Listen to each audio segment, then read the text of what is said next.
Hello? Can anyone around here speak basketball?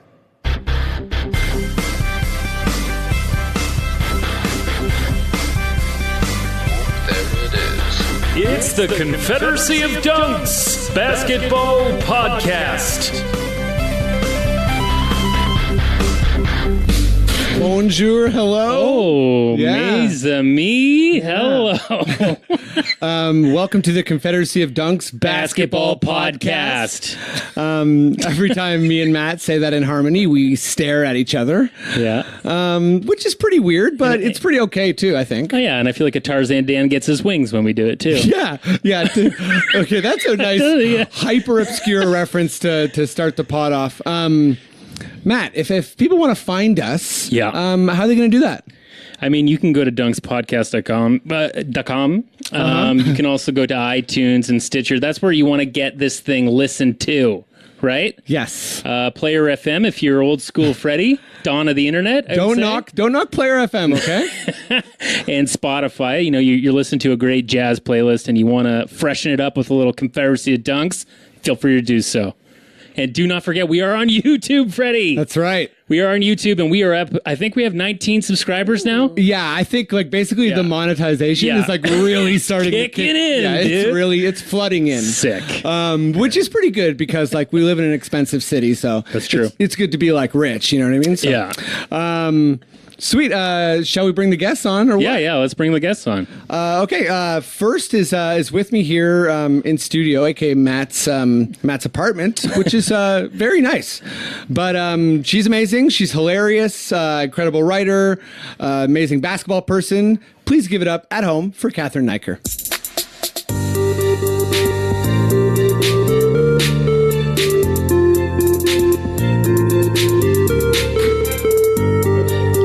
Oh, yeah. Let her ride out, Matt. Thank you. I always look at Matt to see, can I talk now? When you know what? You can talk through it. You can sing along. Sure, There's no rules here. Yeah. We're the Lost Boys. Yeah. Do you say we're the Lost Boys? I thought you said we're the last boys. The last boys. I was really confused. Cathryn, how you doing? Thanks for coming on. Yeah, I'm great. How are you? I'm great. Yeah. Great. Yeah. Yeah, things are good. It's weird. It's weird. We've never had an off-season start like this.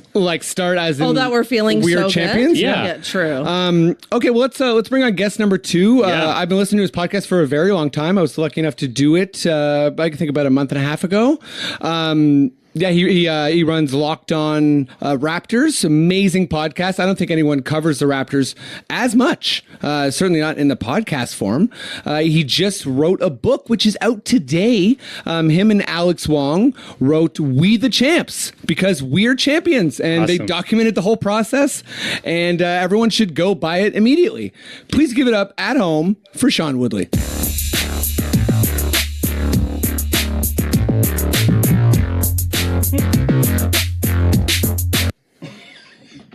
Hey, Sean, how you doing? Hey, I'm good. I'm still laughing at Last Boys. Yeah. That's how I'm doing. Yeah. We're not the Lost Boys. We're the Last Boys. Just the most boring band. Yeah. In 2085, the last people who read Barstool are having a Saturday drinking Natty Lights, and it's they're the Last Boys on the Saturday. solid Barstool reference. Yeah. Just the Last Boys. The only headline. Sorry if you can't handle that, Oshiega. But that's what's up. Sean, man, how you doing? I know it's a pretty hot day. I know you're not a fan of the heat, correct? No, not at all. Especially, so I'm sitting in my apartment and I'm sitting in my chair. And last night at softball, I hurt my back. So I have a heating pad on while also kind of hot. It's not the best, gotta say. But I'm drinking a nice soda water to cool myself down. And we've got the podcast keeping my attention. So cool. I think I'll survive. And I also feel like that's just standard softball. I run a softball team, and it's actually in the Toronto Comedy Softball League, which is hilarious and serious all at the same time. But it's mostly a house of injuries. Softball is it's a deadly sport in a way. If you don't leave a softball game with some sort of like ache or pain, I think you're too young to be playing softball. True. Yes. Yeah, that's a pretty good. That's a pretty good like way to break it summation on softball. So, like we had this guy on our team last year who was like 21, and he was young and spry and fast, and we hated him. yeah. We actually had if he's listening, I apologize because he was actually pretty awesome. But we had a call up because we didn't have enough people for one game this year, and this guy came and he was like so amazing, but everyone just resented him immediately. Like, even though we really probably needed that, like he was like just like playing shortstop and like going for double plays and stuff, and both teams were like, "This sucks." Cool. Well, let's see we get going on Raptors stuff. Maddie, would you give me that Raptors sting? Matt, Hold you got it. something? Hold I it. mean, they're not an up and coming team. They're here.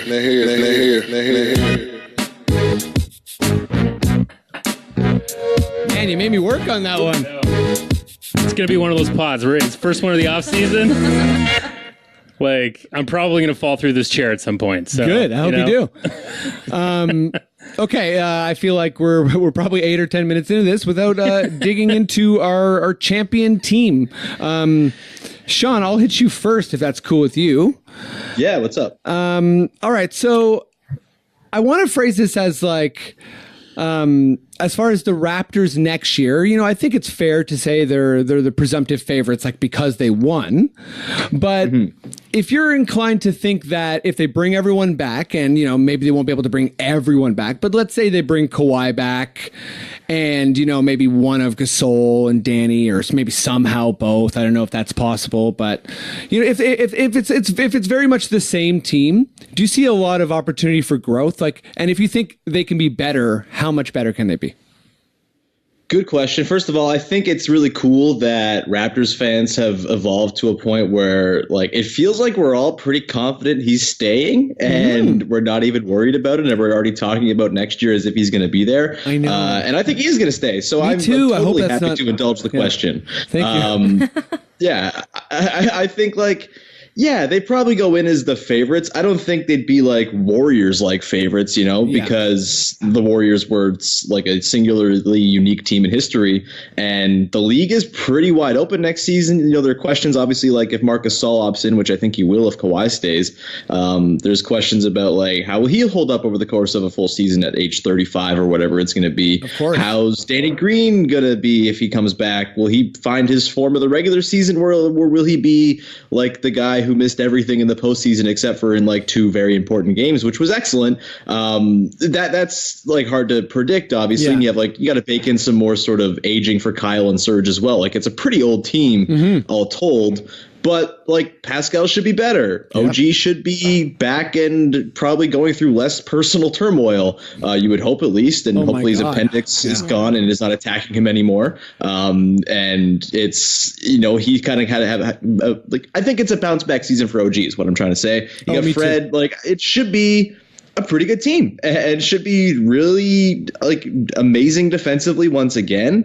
And yeah, I think they should be considered favorites, obviously with the caveat that we don't know what's happening in July just yet with all the free agency. Like the Lakers could figure this thing out and like happen into like a super team. I don't trust that they will, because Rob Pelinka seems like kind of an idiot, but he'll find a way to mess that up. And if like the Rockets do this thing where they like totally really take a stance against the idea of team chemistry and get Jimmy Butler, as it's being reported right now that they're going to try to do, then maybe they're a team that makes the finals and should be considered the favorites in sort of a weakened West. I don't know, but the Raptors should be the favorites, I think, going in, at least off the top, and then everything kind of filters off of that, and we see how the older guys progress. But yeah, like it's weird, but like maybe it's not so crazy to think that they could repeat.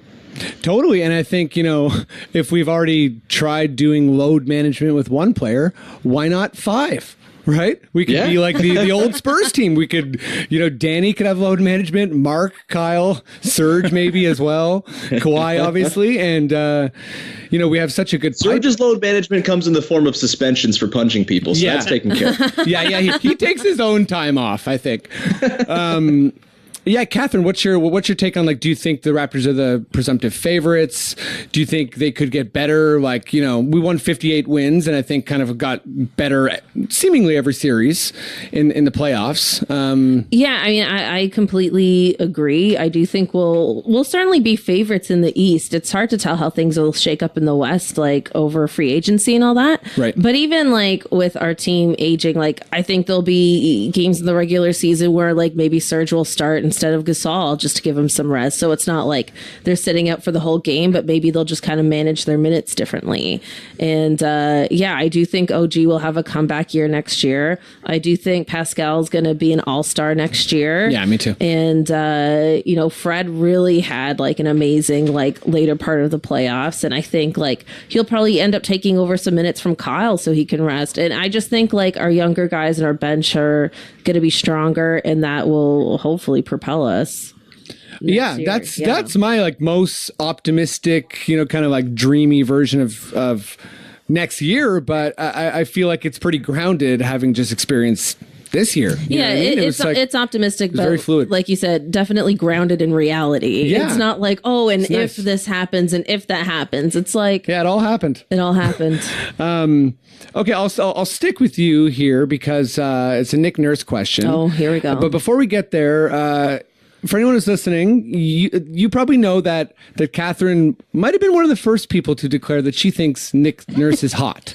Yes. And this is before rock and roll Nick Nurse emerged, okay? This is mid-season, people still judging Nick Nurse. Once I saw Nick Nurse in the Craig Sager jacket, I knew he was hot. Yeah, okay. Yeah, that was the moment. Yeah, just like, I always have to say I didn't even know he played instruments at that point. I just knew. You had no idea he was Drew Carey's like super cool brother. I didn't.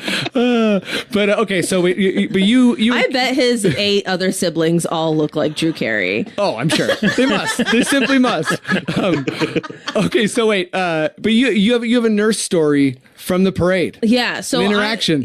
So I was front row at Nathan Phillips Square, which was a terrible idea, and I'll never do it again. Right. To sum that part up real quick, but I was at the side of the stage, like kind of on the west side, and it was the side that the players would like enter onto the main stage from, and so they're like waiting to be introduced, and they're just kind of like hanging off at the side, and we're all yelling at them, and I got like a clear, good shot at Nick Nurse, right? Nice. As you know, I've been waiting to do this for a long time. You're zoning in. Okay. I'm zoning in. So I yell at him. I'm like, Nick, right? So then I wave. And at this point, they had been screamed at for like a solid 5-6 hours, right? Yeah. So they were all pretty tired. What a weird experience that is, eh? Like, yeah, but I did my best. And then Nick, he looks at me, he sees me, he waves back. Beautiful. Right? And then I say he played a couple chords. And then he started. No, I blew him a kiss. What? And I said, "I love you," which is very inappropriate. Oh my god! And he didn't know how to react. Like his bottom lip like quivered a bit. Oh wow! Like his bottom lip did like a huh, and I was like afraid I offended him. I was like, oh my god, this is the worst. But then he had these like little red Raptor spongy balls that he was giving away. So then he like tossed one like right to me. Nice. Oh yeah. And I caught it. And so I really feel like we had a moment. Oh, that's a moment. That's a moment, right? Yeah, that's a moment. That's huge. I thought it was just a look when you told me. Oh man, like the little just 13-year-old girl inside of me just like rushed out like I was like, watching like a boy band concert or something. Like I was freaking out. I mean, Nurse. I freaked out. Nurse in the Arkells, you know what I mean? He's doing it. He's really doing it. He is a full-on rock star. I'm expecting Rush to bring out Nurse at any point. Or at the very least. And they'll still do like a Stevie Wonder cover. Imagine he's just like a mainstay at, what's that venue called again? I keep calling it the Molson Amphitheater, but that's not what Budweiser? But the Budweiser stage or whatever. He's just a mainstay there. I can see it. All summer. I want him to, be the opener for any band in the summer. Yeah. Like every single band. Even Drake's Ladies and gentlemen, OVO Tool. You guys ready for Tool? Tool. Okay. Sorry, anyway, I had to share that because it was awesome. it was pretty wild. It's amazing. Let's go back to to nurse kind of a bit more seriously. Okay, for a second. sure. No, it never has to be serious. But yeah, so he got named head coach of Team Canada, and Sean, I'll go to you here. Yeah. It's been kind of weird with Canada, like as you know, the Canadian revolution of players has been like as we're seeing more and more Canadian players. I think we still haven't had that moment internationally where we're like, holy shit, we're a good team. We have all NBA players, that sort of thing. Like it's always that, you know, there's still like a Heslip in there. There's still, you know, a guy who's not in the NBA sort of thing. And that's fine. But like just I think with Nurse, he's really proven that he's a winner at every level. So what do you think is a win for him here? Well, I mean, I kind of think they have to qualify, which they should be able to do. Like, I think they have to be like the second-ranked America's team at the FIBA World Cup in order to qualify. I think that's how it works. I'm not entirely clear. It's all very confusing international basketball-wise. But it is, yeah. Qualifying, I think, is sort of like if he doesn't do it, it's not going to be pretty. And I think it'll be like the first time Nick Nurse is like questioned on his ability. And it won't be by Raptors fans. It'll be by Canada basketball nuts, which, you know, the people who root for Canada basketball have been subject to a lot of pretty like heartbreaking losses over the years. I mean, think back to that like Venezuela game in 2015. Yeah, like losing to the Grievous Vasquez less Venezuela sucked. Like having your Olympic dream just crushed there. Like people have gone through it, and it's kind of high time for Canada to do something on the international stage. Like there's no excuse anymore. They have more players in the NBA than anybody else. They had 6 guys drafted this year. Like if they don't, it's going to be a disaster. I happen to think they'll be pretty good. And I really wonder sort of how Nick Nurse is going to approach building the roster. I wonder if like he's even going to like ask Wiggins to come, because it kind of feels like Wiggins is in the way sometimes just because. Wow. Yes. This is exactly what I'm thinking about for this. Like what is the face of this team? Sorry, carry on. But yeah, like the Wiggins thing is huge. Yeah, I kind of think it's if they can get them, which they might not be able to this summer because RJ Barrett's got summer league and he's going into his first year, and Jamal Murray seems like kind of a question mark right now. Like those two are the guys to me that really feel like the ones you want. They feel just like better players than Andrew Wiggins. Not that they are as of right now. I mean, I think Murray pretty obviously is, but like Barrett, I think will get there pretty shortly, and. Like they feel like guys who are more sort of suited to playing like an international style, like team sort of game. Wiggins like can't pass and he doesn't really try on defense and he doesn't really seem like he wants to play for Canada that much. So maybe it's not even a problem. But like there's enough guys you can fill out a pretty good roster around them, right? Like if you get Jamal Murray and RJ Barrett, like there's Kelly Olynyk's very good and very suited to the international game. Like Tristan Thompson and Corey Joseph are always going to be there. And now like with all the dudes who are getting drafted, and even like this new basketball league that started in Canada, the CEBL, you've got just like a really deep pool of talent to draw from to fill out the rest of your rosters. And like, so I know you said Brady Heslip, you don't want him on the team. Like, he's a bad example because he's awesome. He's like one of the best shooters, but like Melvin Edgem is like one of the best players not in the NBA right now. He should be in the NBA, but just like likes to punk people in Italy. And he's awesome when he plays internationally. So I think they're in pretty good hands, even if they don't add like a bunch of new guys who haven't really been part of the program of late, whether it's Wiggins or Murray or whoever. Like, I think they're in good hands and they're talented enough and Nurse is smart enough, I think, to put all the pieces together to be pretty good at the World Cup. The one thing that sucks is they have a pretty tough draw. I think they have Australia, Lithuania, and Senegal in their group, which I believe is the toughest group at the FIBA World Cup. So it's not going to be easy by any means. Super tough, especially with Lithuania. Australia, obviously. I mean, at least they have a coward playing point guard for them, so it'll be a little easier going up against Australia, I suppose. Lithuania is always very good because like Jonas and like Lithuanians are awesome for some reason. But I think Canada's still the best team in that group. Like they should be. I mean, they're the lowest ranked internationally, but like talent wise, you would think that they would be pretty like much in the running for like maybe a borderline medal spot. And if they don't, it's going to be a failure. But like they've signed Nick Nurse through the Tokyo Olympics. I feel like they're pretty confident in him to be able to do it this year. And like it'll be like a massive, like bigger than Venezuela. I think it'll be a big disappointment if they don't qualify. Yeah, I think it will actually be a disappointment. I don't know if there's ever been real expectations for the Canadian basketball. Like, I mean, like, you know, this is the height of popularity of basketball in Canada right now. So yeah. I even felt that kind of like cringe of disappointment when yesterday the women's team lost to Sweden. It was Canada was kind of riding this like high, and I don't think the high fully transfers from sport to sport and tournament to tournament type thing. But you know, there is a sense of kind of like of if you win something, you know, maybe you could win something else.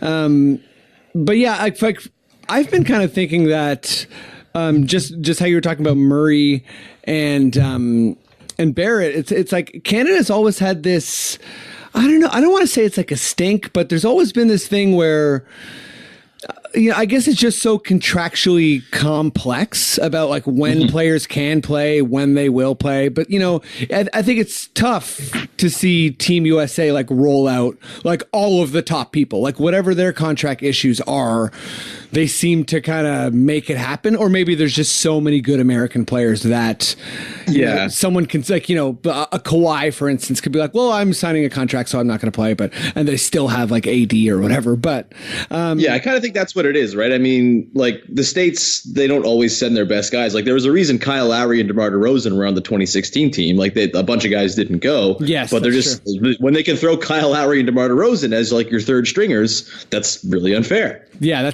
I know. I guess thinking about the international basketball lens at all through Team USA is just, it's too insane. But yeah, Cathryn, is there anything that like jumps out to you as far as like what's a win for Canada and or Nick Nurse? Like, is it legitimacy? Is it? Well, I think the expectations to medal are very real, and it will be disappointing if we don't ultimately medal at the Olympics in some way. I think one thing that gives me a lot of optimism is that we've had so many great players who have been up and coming since 2015. Yeah. That I think will make a massive difference for our team. And what else was I going to say? Sorry. It's all good. Edit this out. Oh, nice to get the crickets. No, it's gonna stay because you had the sound effect. That's the worst. Well, one thing that Nick Nurse said was that he wanted to coach Team Canada because he thinks it'll make him a better coach. Yeah, that's. I mean, like, and I think that's incredibly inspiring. And like listening to his interview, just like hearing him, like, you know, talk about how he talked about this job with his family, and his wife was almost like more into it than he was. It was kind of a nice vibe in terms of like he just is excited for the challenge, but also doesn't want it to hurt the Raptors at all. Right. And it seems like everyone's on the same page there. If that makes any sense. But yeah, let's go Team Canada. Hopefully they kick ass. Hopefully. Oh, and I think Wiggins can come off the bench. That's the only. Oh, was that your? Well, one thought I had just hearing all this Team Canada talk was I forgot that me and Kevin Dowse, a friend of the pod, actually went to Ryerson, and we saw Murray take over the game and beat Team USA. Whoa. And it was awesome. Well, yeah, that was Pan Am's, right? It was the Pan Am. It was such an incredible game.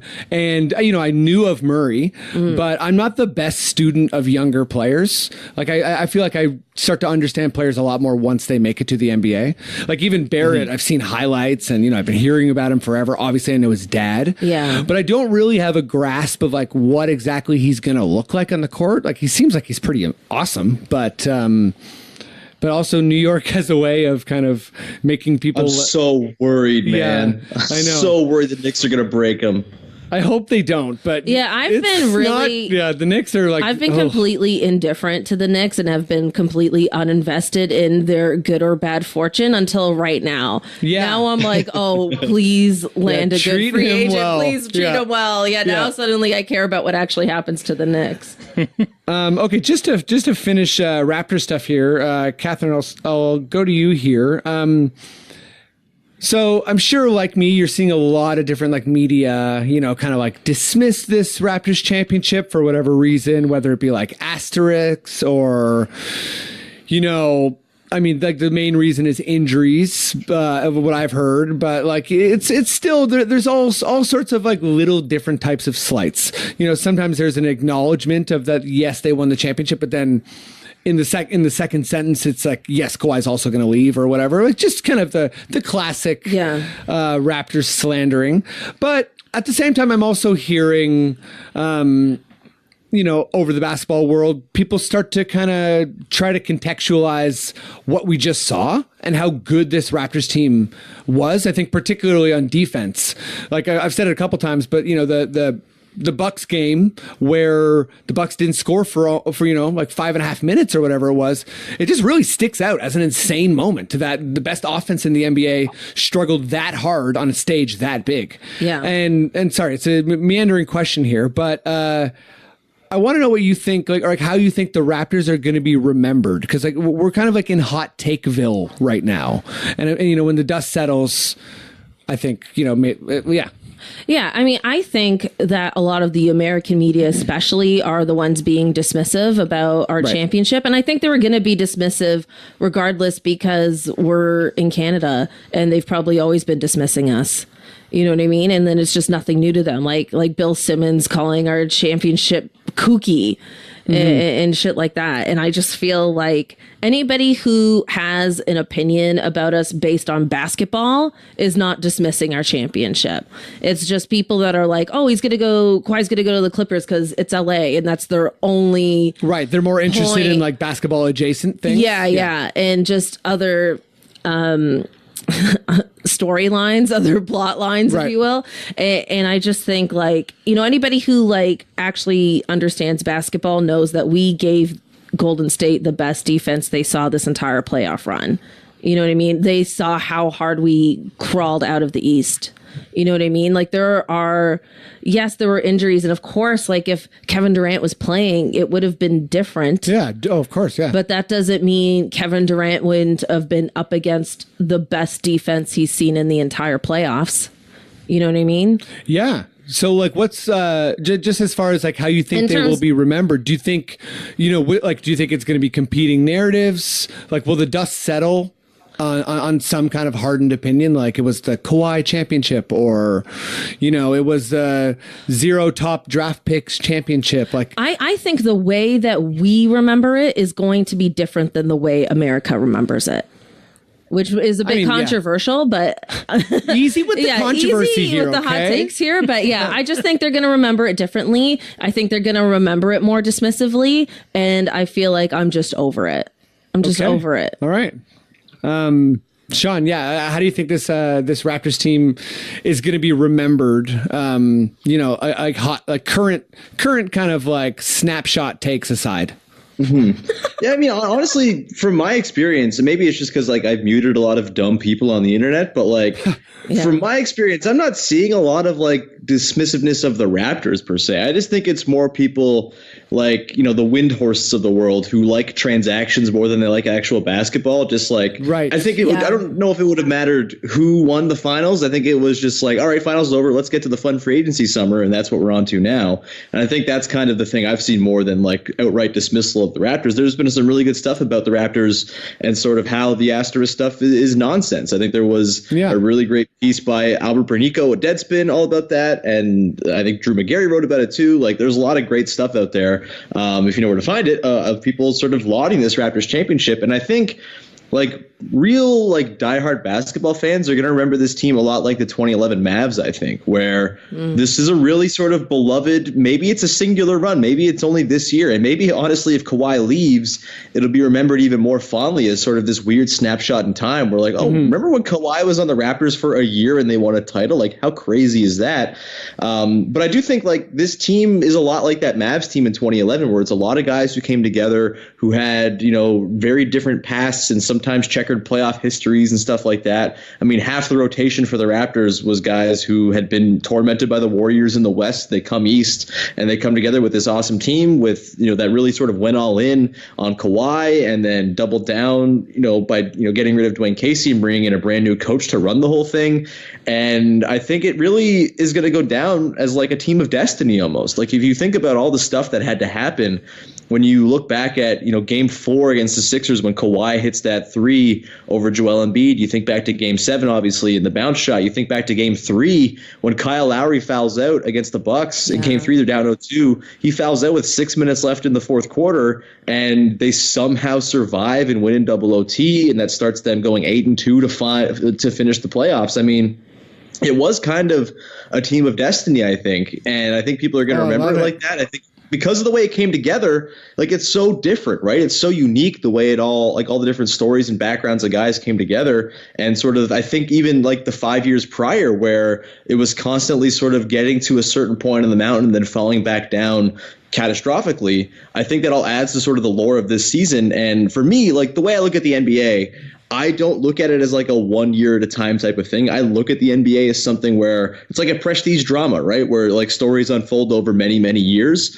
And you can't really tell a more complete or compelling story than the Raptors sort of rising from like the Bargs years and the Brian Colangelo years after Masai Ujiri came around into a title winner based on like just really smart team building in a way that most teams haven't done it. So I think that's how they're going to go down. I think like the history is going to look really fondly upon this Raptors team because of how different it was and because of how it kind of skirted the whole notion. I mean, this was the decade of super teams, and this was the one team pretty much in this entire decade that wasn't that. I guess those Spurs and those Mavs are the other ones as well, but like they stopped the dynasty, and I think the way they did it is going to go down as one of the more memorable titles of all time.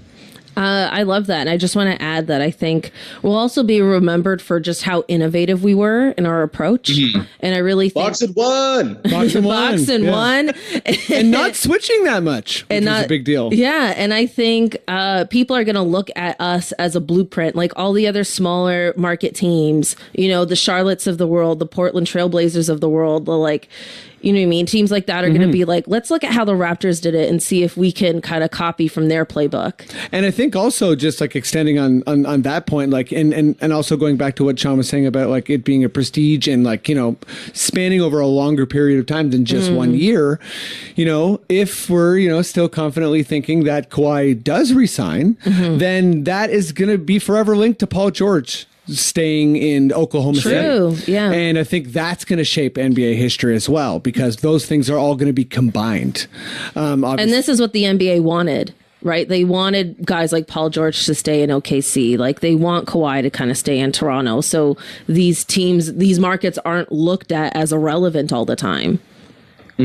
You know what I mean? Like it's part of the whole, I feel like it's been a part of Adam Silver's agenda, instead of expanding into like new cities and having expansion teams. Right. Yeah. Yeah. Yeah. That's always an interesting thing too, because I think there's a lot of people who firmly believe that the NBA wants all its like talent concentrated in like however many of the giant destinations, like the 6 or 7 huge places. But yeah, I've always been of the belief that the NBA is well aware of just how many small markets it really has, which is a huge amount. And I think the NBA enjoys having Giannis in Milwaukee and when LeBron was in Cleveland, to a certain extent. I think they I think they can massage it either way. And these finals having such high ratings is also going to go down in history. It's going to be evaluated, and I'm sure there's all sorts of contextual data there. Like maybe it was the return of Durant, or I'm sure there's a lot of factors on why the ratings were so good. But yeah, it's pretty fascinating. Any guys got any more Raptor things before I head to the NBA? No, I think we've exhausted that pretty well. Okay. I thought for a second I had stuttered so hard that no one understood me at all. And the thing is, that's happened a lot in life. So I was just ready to be like, okay, you know what, Freddie? Say it again and slower. Anyway, it's just a little glimpse into my inner monologue there. So Freddie, before we go to the NBA, oh right, okay, I've got a little surprise segment for you. Okay. Ooh. So if you've been listening to us through the playoffs, you have been doing a segment where we've been shooting off a Hunger Games cannon. That's right. For the players who have passed all-time leaders in different stat categories. Yeah, we had a lot of Raptors making major climbs. Kawhi all-time points, Lowry assists, Ibaka blocks, right? So Danny the threes. whole time that you were, doing a great job at looking at those stats, I too was looking at a stat. Okay. So I was following all-time championship wins by a Toronto Raptors general manager. Okay. Okay. So, at the beginning of the playoffs, Bobby Webster had 0 Okay. and was tied for first. Since the change, I just like that you're so invested that I can tell this is just the beginning of whatever is going on. Get ready. Okay. Yeah. Okay. So since the championship has been won, Bobby Webster has passed Isaiah Thomas, Glenn Grunwald, Nice. Jack McCloskey, Rob Babcock, Wayne Embry, Brian Colangelo, Ryan. Mr. Caller. Masai Ujiri, Well, and Jeff Weltman. I don't know. Yeah, that seems. Bobby Webster now sits alone with one championship, and he's looking to make it 2. Well, I think, yeah. Oh, wow. Nice. Last little cannon to. The one thing I will say is I don't want to look like I don't like Masai. I'm Yeah. just always trying to give Bobby a little more credit. Okay. I don't want that cop to think that I'm on his side. Okay, so Hey, I was also following Toronto Raptors presidents who have won a championship, and Masai Ujiri was tied for first with 0 at the beginning of the playoffs. Since then, Oh, God. All right. Okay. he's passed Richard Petty and Brian Colangelo. Okay. Bit of a shorter list. Yeah, bit of a short. Yeah, so I will say that I appreciate Masai, and of course he's the brain trust of this Yeah, whole he's the thing. face. But don't forget about Bobby, okay? And my one last favor to all you guys and to Sean back home, if you could do me this one last favor. When I say Bobby, you say Webster. you didn't. Bobby. Webster. Bobby. Webster. Okay. We're all mad. We're all mad at you. I definitely just looked and stared at Matt while that entire thing happened. Sean, I sincerely apologize.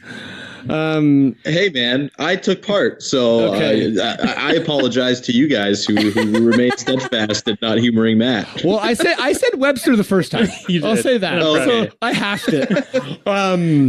Matt, you think you were part of this this journey, just like everyone else. So Yeah. you deserved your Bobby Webster. Thank you. Tinny recording sound moment. Well done. And cheers you. to Bobby Webster as well. Yeah. Cheers. Are you a Bobby Webster stan? Pretty Are close. you Pretty his close. biggest Yeah, fan? yeah. I'm definitely. Yeah, I'm bleaching my hair. Oh, well, I guess he's got black hair, so I'm. Yeah. Bleach your hair black like Bobby Webster. You American psycho. Oh God. Respect the capologist. That's all I'll say. Okay, fair. Love it.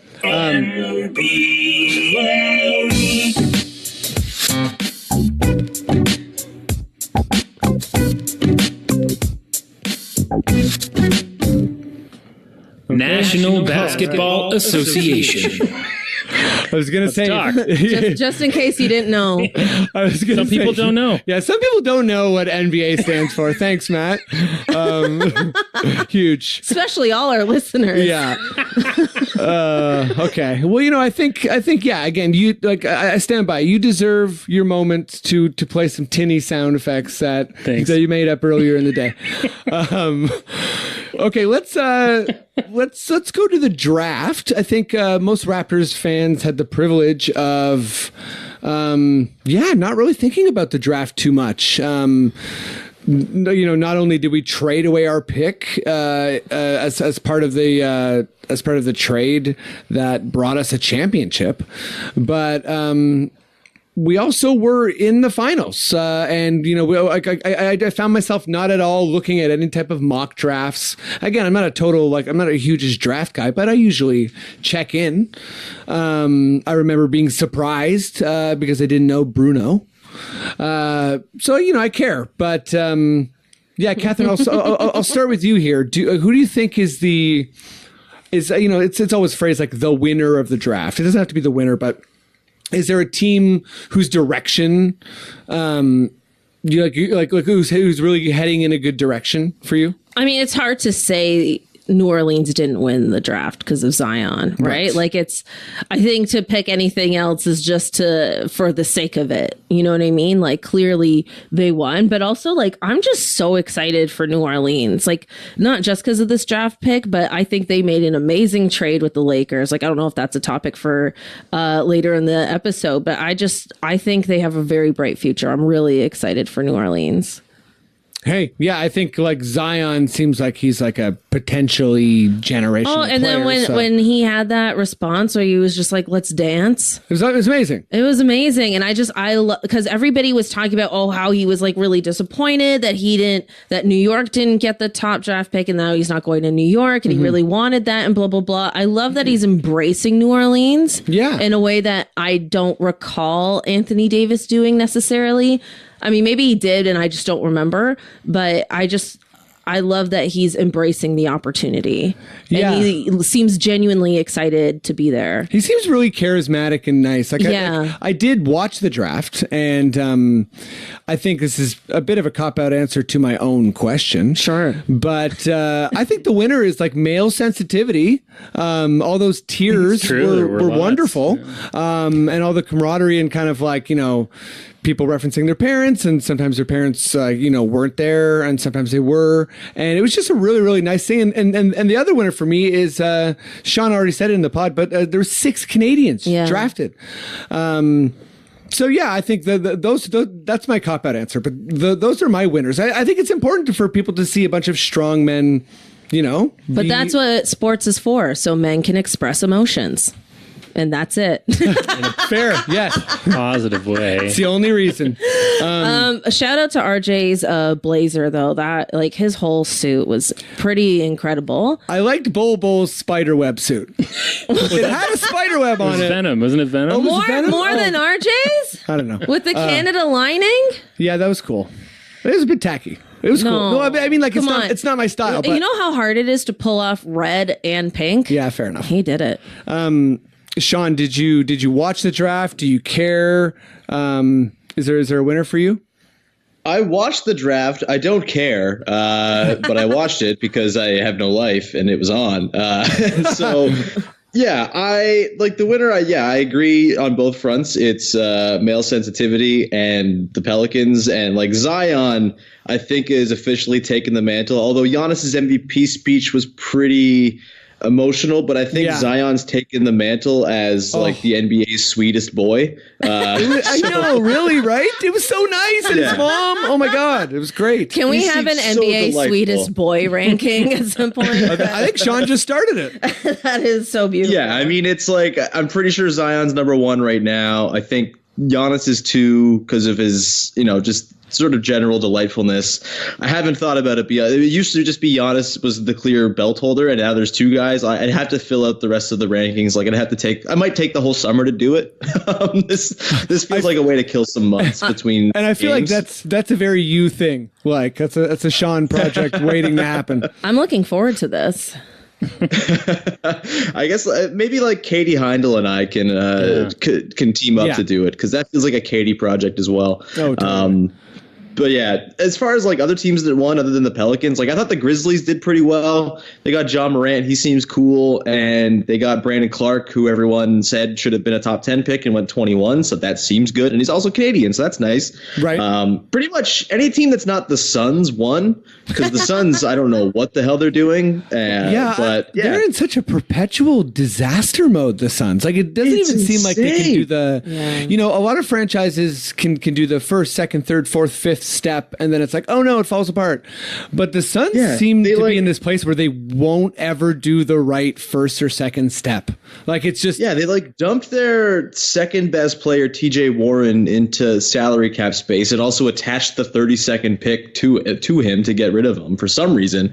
And then they traded down from 6, got Dario Saric, which fine, whatever. Although you have to pay him now, which seems like that might be a bad contract to have to hand out on your own. And then with the 11th pick, they took the guy Cam Johnson, who is like 24 years old almost, is insanely old, has had like hip concerns that like most of the teams in the draft red flagged him for. And really his only discernible skill is that he can shoot, which is very like a pretty easy skill to come by, by and large around the league. And they took him 11. It's crazy. Like, did you see? Oh, another one of the sweetest boys, Kobe White, the Bulls draft pick. Did you see his response when he found out Cam Johnson, his teammate, went 11? Like, he was stunned. He was super happy, but he was also stunned because I think no one in their right mind thought Cam Johnson was going to go that high. And it sounds like they're trying to like get enough cap space to offer D'Angelo Russell a big contract and make the worst defensive backcourt in the history of the world with Russell and Booker. I don't know, man. They used to be so fun. They had like 3 good point guards. I don't know what happened. Yeah. I know. Just looking at the draft here, is Rui Hachimura, is that the first Japanese player ever in the NBA? I think the first one drafted. First one drafted. The first lottery pick for sure. So that's pretty cool. And then the other, I'm not gonna even insinuate they're a winner because Doncic is so good, but I think it should be kind of interesting to see. Atlanta, because basically it was Doncic. It's kind of like Doncic versus Cam Reddish. Why am I forgetting who's the runner-up for Rookie of the Year? Trae Young. Yeah, it's kind of both of those guys versus Doncic. Like that's the trade that was made. I mean, they were weird. The Hawks. They're the loser for me, I think, because DeAndre Hunter seems like he's fine, although some people who I trust their opinion are like, wow, they just traded up to 4 for Patrick Patterson. That's weird. That's not a great sign. To know who these guys are or what they're going to be. But man, it sounds like they gave up a lot. Like they gave up future picks to move up from 8 to 4. That seems like a lot in a draft where most people said 4 through 15 is all kind of the same guy. Yeah, no, it's kind of tough to tell super early on because I feel with draft players too, there's always going to be a couple who immediately are oh wow, they're way better than anyone realized, and there's a couple vice versa where it's oh, this person's struggling mightily even though they were drafted 4th overall or whatever.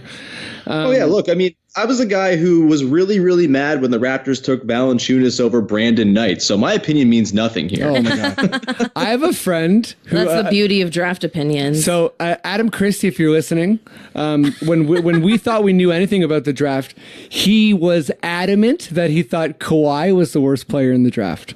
Whoa. I'm not even kidding, because we were just reading all those mock drafts, and he's oh, this guy is terrible, and so quickly he was oh man, I don't know anything about the draft. Okay, let's so I brought up Kawhi, and that's kind of a good transition. Cathryn, let's start with you here. So kind of a convoluted question, I think, but in the same way that Kawhi swung the balance at the top end of the NBA this year, he was traded to the Raptors and ended up winning the championship. Who is a player that could change teams in any way, whether that's free agency or a trade? And sorry, not could change teams, a player you think will change teams at some point next year. It could even be a deadline deal. But if you just had to take a wild guess, who's a player in your mind who could swing the balance of the NBA? You mean demanding a trade? No, in the way that Kawhi came from San Antonio to Toronto and made us good enough, right? To be in contention and to win a championship. Who's someone, is it Kevin Love getting traded away to help form a super team somewhere? Is it maybe Wiggins on the move? Is there a player you think could change teams? Maybe Anthony Davis has already changed teams. Could he make the Lakers good enough? Well, I think the Lakers need a point guard. before I'm gonna sit here and be Right, like, and oh, say they're that, gonna win. And also too, like, LeBron James is gonna be 35 this year. Like, I hate whenever like the Lakers get to one and then they're like, oh, they're the favorites to win, they're gonna win it all. I just feel like this desperate Los Angeles energy, and I don't know. And he had a major injury this year too, right? Yeah, so I just think like he's not going to play the entire regular season. That's my bold prediction, and it's going to have to be Anthony Davis and someone else, Right. to propel them to the playoffs. So then LeBron James can be effective during the playoffs. You know what I mean? Yeah, totally. And so I don't know who that point guard's going to be. Like, a lot of people have been talking about Kemba Walker, although I read that he actually really likes Charlotte and wouldn't mind staying. So I don't know who else they're going to get. And then Jimmy Butler maybe goes to Houston, which I think changes a lot. Yeah, Jimmy Butler is the kind of the guy I was thinking about for this question, because I think if he's the third piece somewhere. Yeah, that's huge. If Jimmy Butler's a third piece, I guess he already was in a way like, with Philly, but like Kevin Love, like, although he's I think Kevin Love being traded to someone is akin to Marc Gasol being traded here. Right, yeah. So I don't think he's like a complete game changer, because you kind of have to have so many pieces already there. Yeah. So yeah, I think it's gonna be like a Jimmy Butler or a Kemba Walker if they leave. Yeah, I'm trying to rack my brain now who I think like is going to leave, or something's going to happen contractually. Also, do we think that the Houston Rockets are gonna completely crumble? I don't. Personally, I think that who knows how close they were to crumbling, but I think they've kind of like gathered themselves in the light of what has happened to G State, and I expect them to kind of make it work. Who knows? But we'll see. I think Golden State's going to make an amazing run in the playoffs next year. Really? Yeah. I actually do. I think it's a good team. It's a good system. I think they got a lot of aging players with Livingston said he might retire. They need to make a lot of trades regarding their bench. Like, they need more depth. Yes, totally. And I think if they can make that happen between now and like the trade deadline mid-season, they could make a really good run. Sean, is there a player who you think maybe could change teams that would really alter the NBA? It's kind of hard because, like, I kind of only think there are like 5 to 7 of those guys in the whole league that'll actually do that. And like, honestly, the most likely answer might be Kawhi. Like, I know we're pretty sure he's staying, but like, if he leaves, the Clippers probably become the instant favorites out west. Like, if he leaves, wherever he plus goes, whatever else they get with cap space, plus Shai Gilgeous-Alexander and whatever, like Harrell, like, and Lou Williams, like, that's a pretty good team. And the West will be depleted. So maybe it's Kawhi who's the most likely. Like, Jimmy Butler could go make the Rockets a championship team, but also could like just nuke the chemistry to the point where they crumble by mid-season. So maybe or he could just the balance of power in a way. He could start a fight in practice, which could swing the balance for sure. Well, what about a guy like Al Horford? He's on. That's an interesting one. What if he went to, let's say, Milwaukee? He's definitely leaving, right? I don't know. I'm just like reading. I mean, wouldn't you want to leave Boston? I would. As someone who's only ever slams on That's Boston. That's so interesting. If he went to the Bucks, if he went to the if he just went to a team that was already very good, I think. Well, what if he went to Portland? Again, that's a fun one. I don't know if the money works or whatever. Yeah, I think Portland needs to do something big. But I've said that. I think I've said that here before. I think Portland needs to do like a big trade.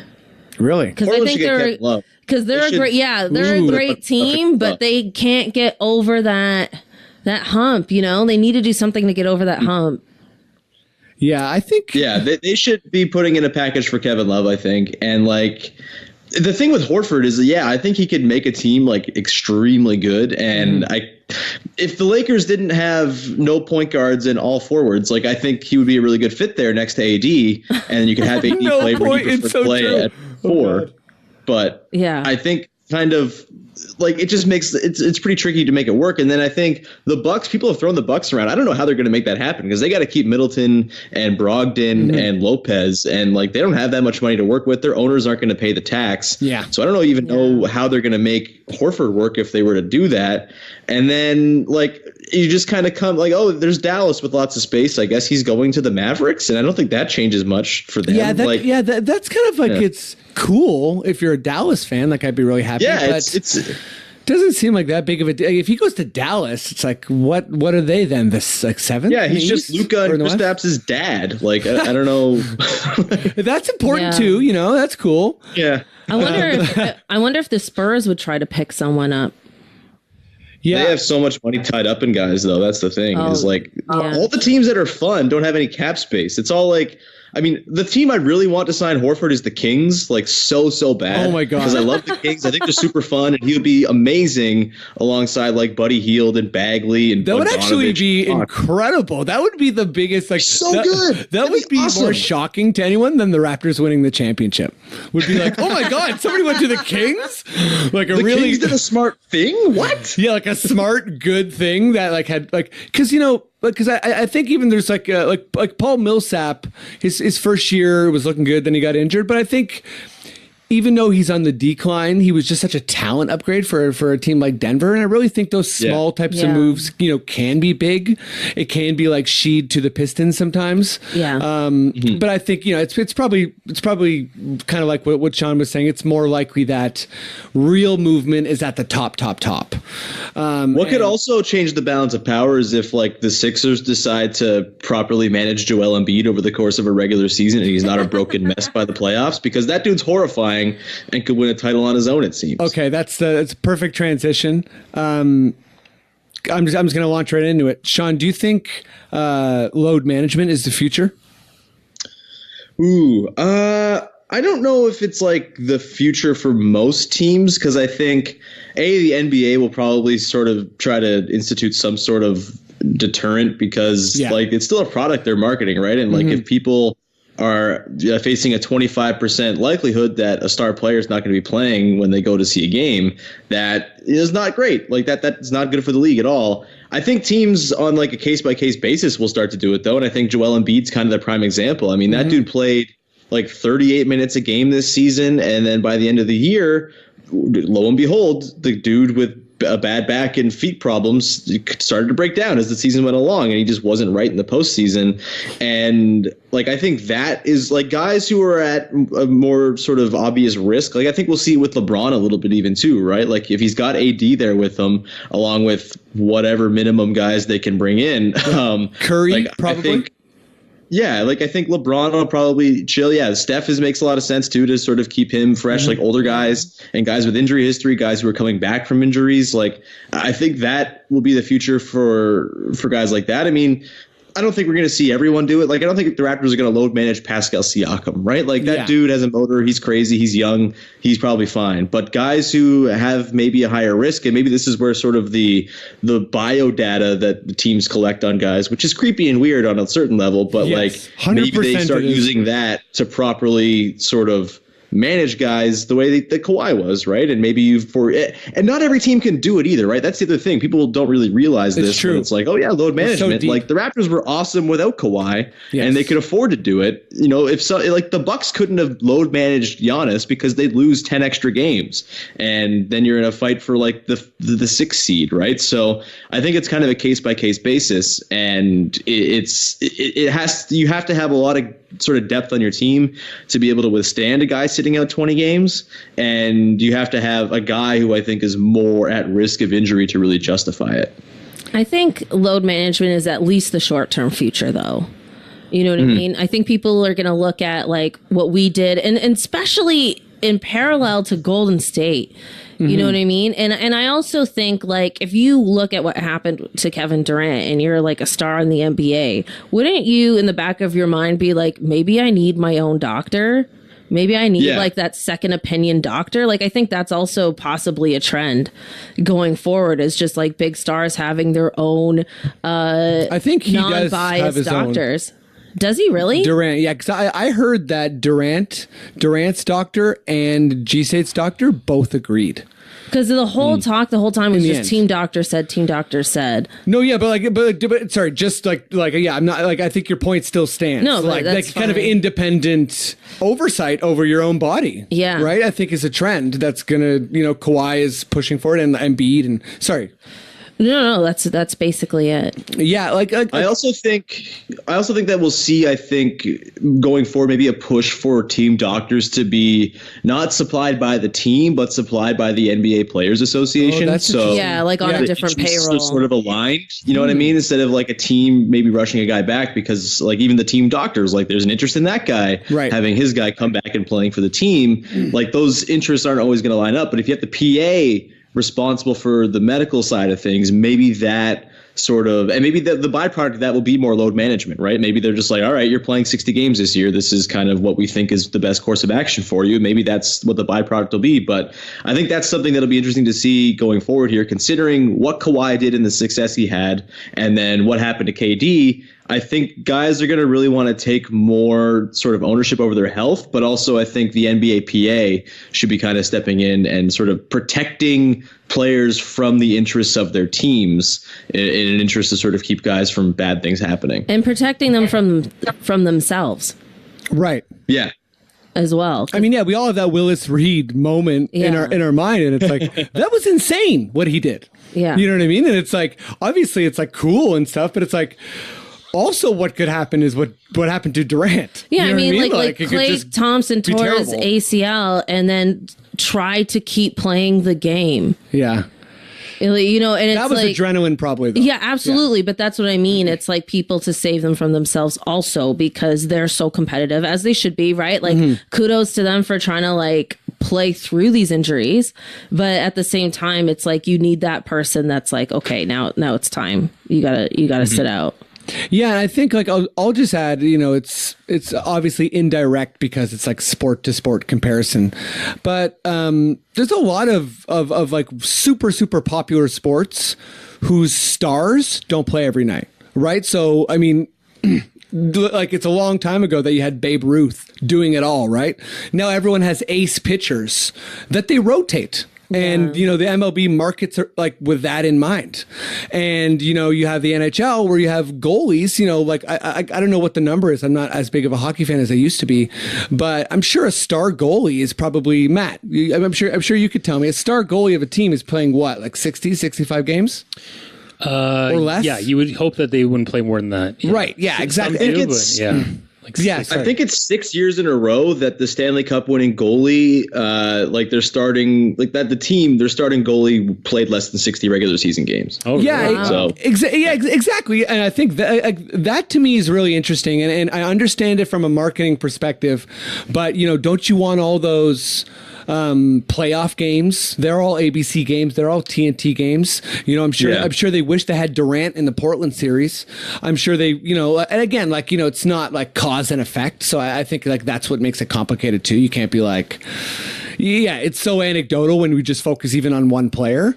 But yeah, it's kind of a fascinating trend for me. And I think that basketball is such a, like, there's so many good players. Like, what's the Canadian player you were saying should be in the NBA? Who Melvin Edgem, my guy. Yeah, you know, and if he were in another sport, he would probably be in the big league, right? So, I mean, I'm always sympathetic to just like how elite basketball really is. But pals, we've made it to the last segment. Is there any last like NBA things before we hit up Quickish Questions? I would just say, isn't it crazy that Masai was 4th in Executive of the Year voting? Oh, that's so Oh yeah, we didn't really bullshit. talk about the awards, but Siakam was most improved. He was 4th, eh? 4th. 4th. Yeah. I never know exactly. You know who I think cares the least about that? You know who I think cares the least about that is Masai Ujiri. Yeah, he doesn't absolutely. care. He's just, He's got the Larry O.B., man. That's That's the Executive of the Year trophy. Yeah, like that's the true. real one. Yeah, that's a great point. Like, yeah, he's probably like. Can you imagine being Masai? Like, what's that guy's name? Steve Wolf, who won it? It was the Milwaukee guy. I mean, that name sounds John like Horst. the Yeah. name John of an Horst. Steve Wolf. You just made up an executive's name. Steve Wolf sounds cool, all right? Yeah, no, it's guys, I'm doing my best out here. Yeah, I could just picture Masai like calling him just a video call, congratulating him, and just having the like the Larry O.B. in the background? the Larry O.B. somewhere in the back getting polished. Okay, let's do some Quickish Questions. Maddie, would you give me that Quickish Questions sting? Quickish Questions!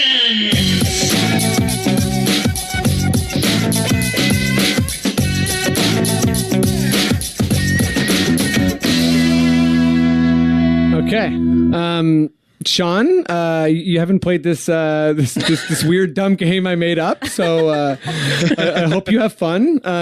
So basically, Matt's gonna play some Who Wants to Be a Millionaire music, and I'm gonna try and ask you guys questions as concisely and as clearly and as stutter free as possible.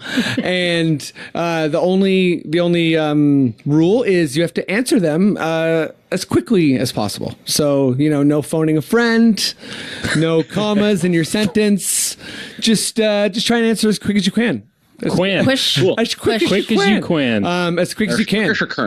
I love that we all was like, hey, that sounds pretty fun. That should be the new sting. Yeah, the new sting is just us four going quick as you can. Okay. Are we ready or what? Yep.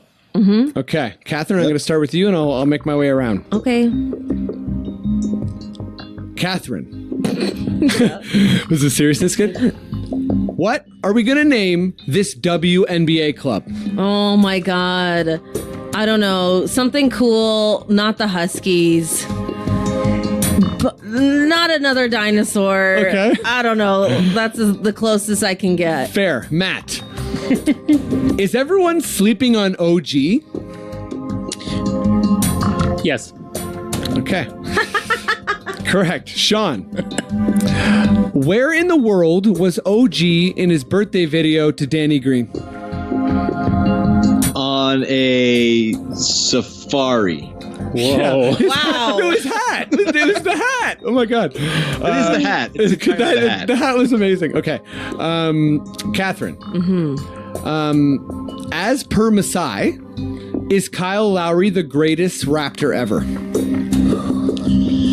Yes. Okay. Matt. Okay. Where can I get the hat OG wore in his birthday video to Danny Green? I didn't even see it. What was the hat? Can you explain it to me? It was like a safari hat. Oh, was it a safari hat? Oh, you got to go to Banana Republic for that. Okay. Sean. They do not have safari hats at Banana Republic. Okay. This is not the store to go to. Yeah, I didn't want to make you feel bad, right? I haven't been there. Okay, Sean, this question is barely a question. It's more of a request. And if it doesn't feel right, feel free to pass. Do your best Steve Ballmer / Doc Rivers impressions and act out what a Clippers Kawhi pitch might look like. This is beautiful. Kawhi, we really want you to play for us so badly. Oh my God. Shut up, Steve. Oh wow. Oh, and then I can't do the doc very well. No, but that my was Ballmer's okay. amazing. Okay, I thought I was just gonna hear you hang up after I asked that question. I honestly did. I thought that was it for us. Okay, Cathryn, this is a much less fun question. What happens with Boogie? What do you mean? What happens with Boogie? Where does he go? Yeah, just take that question however you want. What happens to him? Where does he go? I think he stays, and I think he tries to prove himself in Golden State. Okay, Matt, is Gasol still wasted? I'm gonna say that there's an 80% chance he's at least taking milk thistle right now to try to fix his liver. Okay. Oh. Sean, what useful vet might join the Raps and what useful vet might join the Raps end of bench next year to chase a ring other than Vince? Terrence Ross. Oh my God, that would be beautiful. He's gonna get paid. Cathryn. Ooh, this is a bit of another tough one here. Oh, is man. Norm our best trade option? Well, who are we trading Norm for? I don't know. I don't want to see him go. I actually really want him to marry my friend Johanna. Okay. So I'm a bit biased here. Fair. I wasn't expecting it to get so personal so quick, but No, that's but good. I just call me biased, call me girly. I don't know, man. I don't want to lose Norm. Okay. Sorry. No, that's sorry, fine. real Raptor fans. Matt. Yeah. How long is the Raptors' window in a best case scenario? How can you explain? Like how long is our championship window? Sorry, okay. the way I said scenario, it went up the whole time. Oh I was like, God. scenario. Yeah. So yeah, it's probably confusing. That was nice, the way you sang that. I would say their window is 2 more seasons. Okay. Oh. I like timing. it. Sean, which young team would you most like to have control over? Atlanta, Sacramento, New Orleans, or other? The Pelicans, because they have King Cake Baby. Oh my God! Just sorry. I just anytime the King Cake Baby is mentioned at all, I just like stop thinking about anything that isn't King Cake Baby. Yeah, he's my best friend. I love him. King Cake Baby is a work of absolute art. If you don't know what we're talking about, Google it. You can do the diapers off pic. You can whatever. There's a lot of stuff. There's a lot of images out there for King Cake Baby, Diapers and off. they're all good. I'm just happy I'm not the only one giving personal answers. Yeah. Okay. Cathryn, are all the championship hats snapbacks? This is just a question I've been wondering and felt bad if I made a full post about it.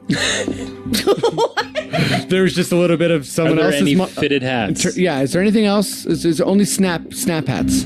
I mean, I guess it's only a matter of time before there's some other hat. I think online right now, no. I would say. I think it's all snaps. Okay. I don't know why that's such a concern. I got one coming in the mail. I'll let you know. Ooh, all right.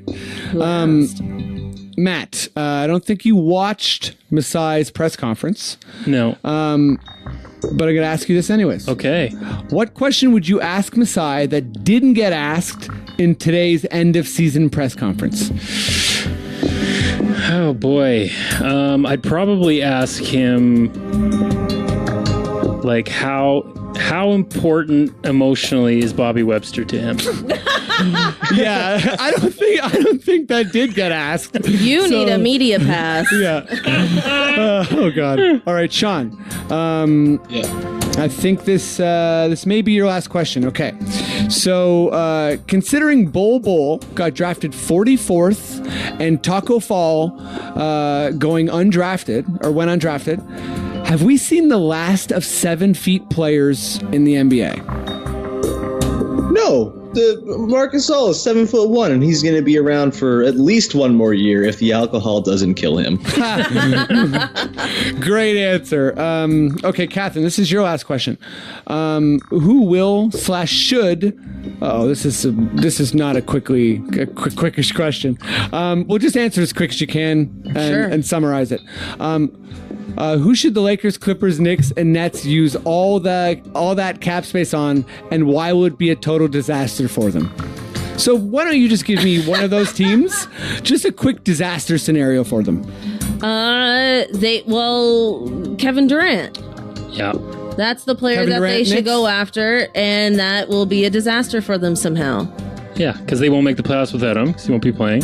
Oh, Matt, joining in on Cathryn's No, question. but I'm okay with it. Okay. I'm okay with it. Thank you. Last question here.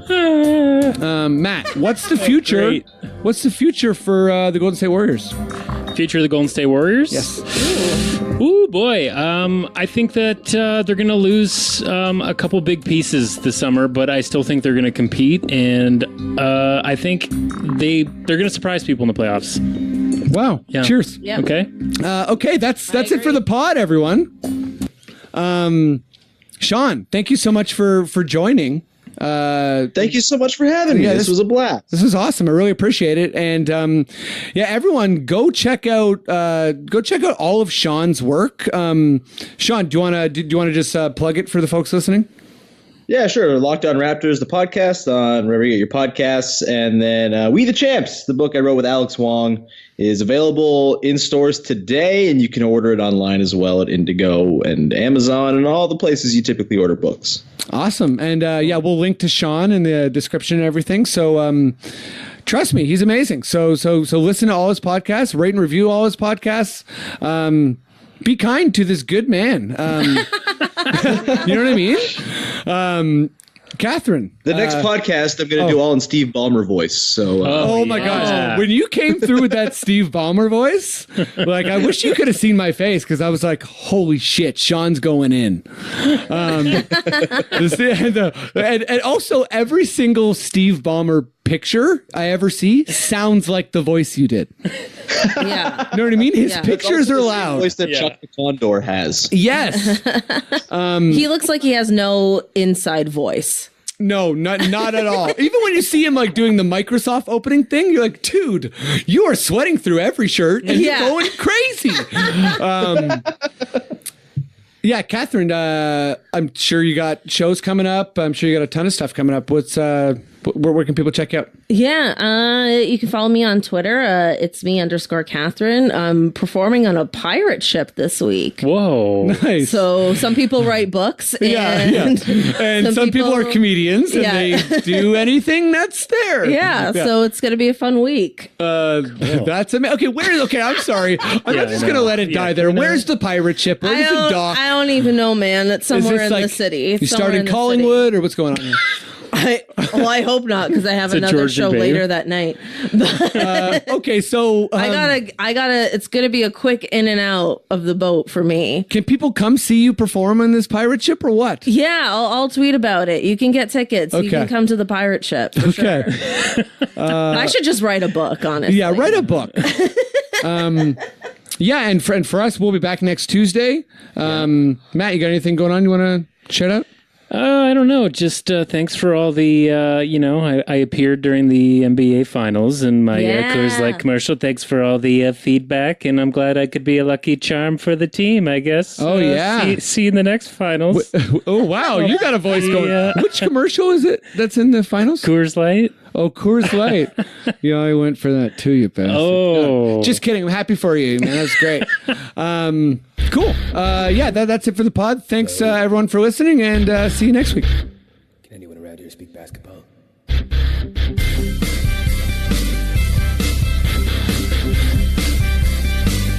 it is. It's the Confederacy of Dunks Basketball Podcast.